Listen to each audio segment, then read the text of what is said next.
नाशिकच्या पंचवटीत jogging track असलेल्या Shrikrishna garden समोर साकारलाय 7 मजली देवीदास हाईट प्रकल्प। मग येताय ना आजच आपला फ्लॅट बुक करायला देवीदास हाईट्स मध्ये। आमचा मोबाईल क्रमांक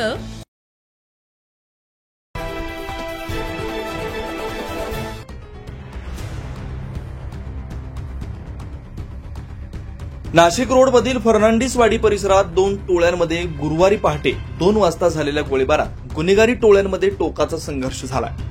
रोहित हिंगम उर्फ माले आणि त्याच्या साथीदारांनी राहुल उज्जैनवार आणि त्याच्या टोळीविरोधात गावठी कट्ट्यांद्वारे फायरिंग करत दहशत निर्माण केली। यावेळी लाकडी दांडके धारधार शस्त्र घेऊन टोळक्यांनी सार्वजनिक ठिकाणी हल्ला केला। परिसरात 2 गुन्हेगारी टोळ्यांमध्ये फायरिंगची थरारक घटना घडल्यानं परिसरात भीतीचं वातावरण तयार झालं। वर्चस्व हप्ता वसुलीच्या वादातून गावठी कट्ट्यांद्वारे एकमेकांवर गोळ्या झाडण्यात आल्या। याच वेळी रोहित हिंगम टोळीनं राहुल उज्जैनवाल याची काकू जसलीन यांच्या घरावर दगड आणि बियरच्या बाटल्या फेकत हिंसाचार केला। गुन्ह्यानंतर सर्व आरोपी फरार झाले। मात्र पोलीस आयुक्त संदीप कर्णिक यांनी गुंडांविरोधी पथकाला तात्काळ अटकेचे आदेश दिले। सहाय्यक पोलीस आयुक्त संदीप मिटके यांच्या मार्गदर्शनाखाली 2 विशेष पथकांनी तपास सुरू केला। केस पाटील नगर जेल रोड इथं एक संशयित स्विफ्ट कार उभी असल्याचं निदर्शनास आलं।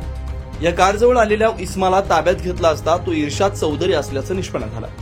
चौधरीकडून मारुती स्विफ्ट MH15 DC 7099 2 देशी पिस्टल, एक फायर झालेला राऊंड आणि मोबाईल असा 3,30,000चा मुद्देमाल जप्त करण्यात आला। या प्रकरणात पोलिसांनी आतापर्यंत इर्शाद मोहम्मद अली चौधरी, टक्या उर्फ सनी पगारे, शैबाज पिरजादे या 3 आरोपींना ताब्यात घेतलं।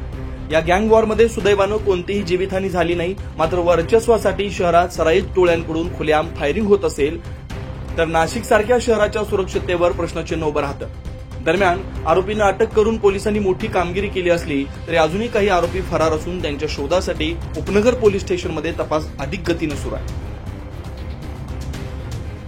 9 न्यूज महाराष्ट्र ब्युरो, नाशिक।